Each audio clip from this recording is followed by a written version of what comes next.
रात्री ना आमच्याकडे थोडासा पाऊस झाला. त्या पावसाने ना पिकं बघा कशी हिरवेगार आणि टवटवीत दिसायला लागले. पेरणी केल्यापासून आहे ना आमच्याकडे पाऊसच नव्हता एवढा खास. तर रात्री पाऊस चांगला झालाय, असा रिमझिमच होता, पण पिकांना भारी झालंय. नाहीतर पिकं आहे ना असे वाळून चालले होते, ऊन धरायला लागले होते. तर आता पाऊस झाल्यामुळं भारी वाटतं, हिरवगार झालंय आणि गारवा पण सुटलाय थोडासा. तर आता सकाळी सकाळी आज मी व्हिडिओला सुरुवात केली आहे, तर व्हिडिओ स्किप न करता पूर्ण बघा. हाय, हॅलो, नमस्कार. उर्मिलाज ब्लॉगमध्ये तुमचं स्वागत आहे. आजचा दिवस तुम्हाला सुखाचा, समृद्धीचा आणि भरभराटीचा जावो ही ईश्वरचरणी प्रार्थना. तर आज मी ना सकाळी वांगे बटाट्याची भाजी करते. तर सुरुवातीला आहे ना थोडंसं ओलं खोबरं होतं घरामध्ये, ओलं खोबरंची पेस्ट करून घेतली, लसूण आणि ओलं खोबरं. त्यानंतर आहे ना परतून घेतलंय चांगलं. वांगे बटाटे पण कापून घेतले, मिठाच्या पाण्यात ठेवले. तर त्यानंतर आपले घरगुती मसाले टाकायचे. लाल तिखट टाकले, हळद टाकली आणि काळा मसाला टाकलाय, चवीपुरतं मीठ टाकलंय. मिठामध्ये ना चांगले परतून घ्यायचे. परतून झाल्यानंतर आता थोडंसं पाणी टाकून झाकण ठेवून आणि 15 ते 20 मिनटं चांगले शिजू देऊ. त्यानंतर पोळ्या करायला घेऊ. तर तुम्हाला तर माहिती, मी दररोज सकाळ संध्याकाळ हा चुलीवरच स्वयंपाक करते. तर मला चुलीवरच आवडतो स्वयंपाक करायला, मोकळ्या हवेमध्ये, आणि भारी वाटतं चुलीवर, पटकन होतो स्वयंपाक. तर भाजी झाली, आता मी पोळ्या करून घेते. तर पोळ्या झाल्यानंतर आहे ना भांडे वगैरे धुणं भांडे करायचे. आज थोडं माळ्यात बी जायचं आहे, त्यामुळे लवकर आवरती पटपट. तर हे भांडे घासायचे. भांडे घासून झाले का मग कपडे धुवायचे. तर चला पटकन भांडे आणि कपडे करून घेते. तर त्यानंतर आहे ना आता हे रेशनचे गहू आणले गावातून. तर हे रेशनच्या गव्हाचं दळण करून ठेवते, म्हणजे कधी पण अडचणीला कामं येतं. आणि पोळ्या पण खूप छान अशा नरम येतात रेशनच्या गव्हाच्या बी. त्यानंतर आम्हाला मळ्यात जायचं आहे. दळण झाल्यानंतर आता आम्ही मळ्यात आलो आहे. तर मळ्यात आहे इथं ओळं टाकण्यासाठी, म्हणजे कांद्याचं बी टाकण्यासाठी ना सारे पाडायचे होते, त्यामुळं आम्ही मळ्यात आलो होतो. तर छोट्या ट्रॅक्टरने ना आम्ही सारे पाडून घेऊ राहिलो. तर लगेच वावर पण बांधायचं होतं, पण परत पाऊस यायला लागला, त्यामुळं वावर बांधायला थोडंसं तरे दिली. थोडं सुकल्यानंतर वावर बांधून घ्यायचं आहे, पण आधी ना सारे पाडून घेत आहे. आता सर्व म्हणजे जेवढं वावर तयार करेल ना तेवढ्याला सारे पाडून घ्यायचे. तर अशा प्रकारे ना छोट्या ट्रॅक्टरनी ना सारे पाडून घेतात. आमच्याकडे बैल नांगर नाही आहे, तर मग ट्रॅक्टरनीच मशागत करून घेतात सारे वगैरे पाडायची. दांड सारे सगळं आहे ना आम्ही छोट्या ट्रॅक्टरनी पाडून घेतले. तर हे बघा अशा प्रकारे पाडले. तर पाडत असतानाच थोडा थोडा पाऊस येत होता.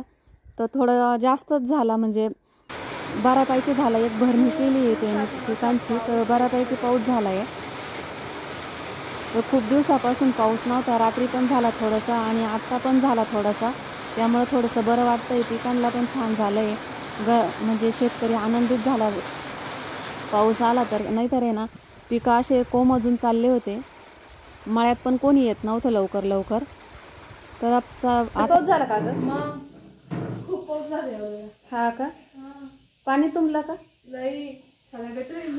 गटरीमध्ये पाणी होतं. हा, रस्त्यानं पाणी व्हायला असं. हा, रस्ता पूर्ण भरेल. तो चिंचेचा चौफुलीचा रस्ता आहे ना, सगळं पाणी भरेल. हा का? मग चहा घ्यायचा का? मग काहीतरी तर आता संध्याकाळचे 6 वाजले. दीदी पण आली कॉलेजहून. आमचा अगोदर चहा झाला होता, पण तिच्यासाठी परत चहा ठेवला आहे. आणि आता आहे ना आज आहे ना विराजची फरमाईश होती की पावभाजी खायची, आणि बाबांना पण खायची होती. खूप दिवसातून केली आम्ही आज पावभाजी. तर पावभाजीची पण रेसिपी मी तुमच्या संग अशी शॉर्टमध्ये थोडीशी शेअर करणार आहे. तर आता मी ना दीदीला चहा करते. तर चला त्याला चहा व्हिडिओ बघत राहा. तर आमच्याकडे पाहुणे पण आले, बाबांचे मावस भाऊ आले. तर ते पुढच्या रूममध्ये बसले गप्पा मारत, आणि आजी संग मी बोलत होते. आजी इकडे आल्या होत्या. दीदी पण आहे, दीदी पण संग पण बोलतीये. तर तिला विचारत होते का यावल्याला पाऊस झाला का काय, असं. ती कॉलेजला गेली होती, मग पाऊस झाला का काय ते विचारत होती. आणि इकडं माझं काम पण चालू होतं. तर पाहुण्यांना पण चहा करायचा होता आणि दीदीला पण करायचा होता ना, त्याच्यामुळे मी चहा करते आता इथं. तर बाबाचे मावस भाऊ बी आहे ना खूप दिवसातून अशा आले होते, त्यामुळे त्यांच्या आहे ना खूप अशा गप्पा रंगल्या होत्या. मी दाखवतेच पुढं तुम्हाला. तर ते पण असं पावसाचंच बोलत होते. तर खूप दिवसातून पाऊस झाला, खूप सगळ्यांनाच असा आनंद झाला असं बोलत होते ते पण. तर दाखवते मी तुम्हाला बाबांचे मावस भाऊ पण अगोदर आहे ना चहा करून घेते. दीदी पण बोलती माझ्या संगत.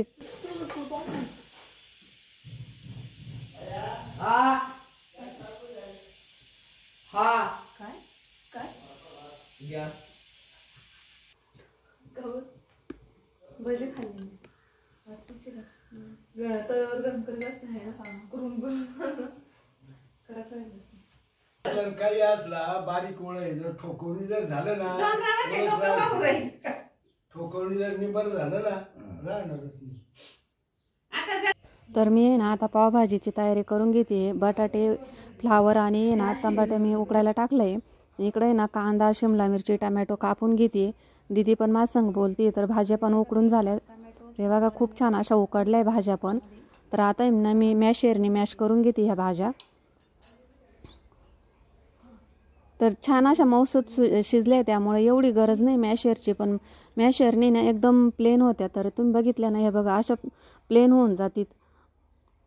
एवढे त्याच्यामध्ये म्हणजे फुडी राहत नाही प्लेन होती ना. तर त्यामुळे मी मॅशरनेच केले ना. आता याच्यासाठी ना थोड्याशाच भाज्या आहे माझ्याकडं. कांदा शिमला मिरची आणि टॅमॅटो. तर थोड्या भाज्यांमध्येच मी पावभाजी बनवणार आहे. तर अद्रक आणि लसणाची पण असे कुटून घेतलं आहे मी. पेस्ट नाही केली कारण लाईटच नाही आमच्याकडे पेस्ट करायला. त्याच्यामुळं खलबत्त्यातच कुटून घेतलं आहे. आणि फोडणीसाठी तूप टाकलं आहे. साधारण 3 चमचे तूप आहे. फ्रीजमध्ये ठेवलं होतं ना त्यामुळं असं शिजलं आहे ते. तर तूप पाकळल्यानंतर त्यामध्ये लसूण आणि अद्रकची पेस्ट टाकली आहे. ती चांगली तळून घेते. थोडेसे जिरे टाकले आहे. जिऱ्याने ना छान अशी चव येते. छान टीप आहे तुम्ही नक्की टाकून बघा. तर जिऱ्याने ना खूप छान अशी टेस्ट येते भाजीला. त्यानंतर कांदा परतून घेते. कांदा परतायला ना थोडंसं मीठ टाकलं आहे मी. अगोदर पण मीठ टाकलं होतं भाज्या उकडायला. त्यामुळे आहे ना मीठ थोडं कमीच टाकलं आहे. तर कांदा आहे ना पटकन परतल्या जातो मऊसूत होतो.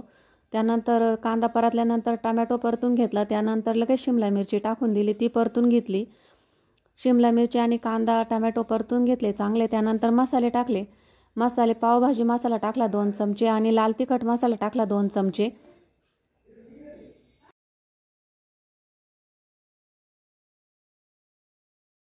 त्यानंतर आहे ना मसाले चांगले परतून घेतले. परतल्यानंतर आधी आपण मॅशरने भाज्या मॅश केल्या होत्या त्यामध्येच टाकून दिले. आणि त्या कुकरमध्येच मला भाजी बनवायची होती. मग त्यामुळे मी छोट्या कढईमध्येच कांदा आणि टमॅटो परतून घेतलं. मसाले त्याच्यातच परतून घेतले. आता फक्त मिक्स करून द्यायची. आणि कोथिंबीर नाही आहे माझ्याकडे. नाही तर कोथिंबीरने ना खूप छान अशी चव येते. तर भाजी तयार झाली आहे. तर खूप गरम होऊ राहिलं. घरामध्ये लाईट पण नाही आत. आणि मुळात म्हणजे खूप दिवसानंतर पाऊस झाला आहे आम्हाला. खूप दिवसांनी पावसाने हजेरी लावली. तर बाहेर पाऊस चालूच आहे. आली आहे तर घरात आहे ना खूप गरम होऊ राहिलं. मग मी बाहेर आली. बाहेर थोडं बरं वाटतंय. तर आजचा व्हिडिओ मी इथंच संपवते. व्हिडिओ आवडले असेल तर व्हिडिओला लाईक करा शेअर करा आणि सबस्क्राईब करायला विसरू नका. धन्यवाद.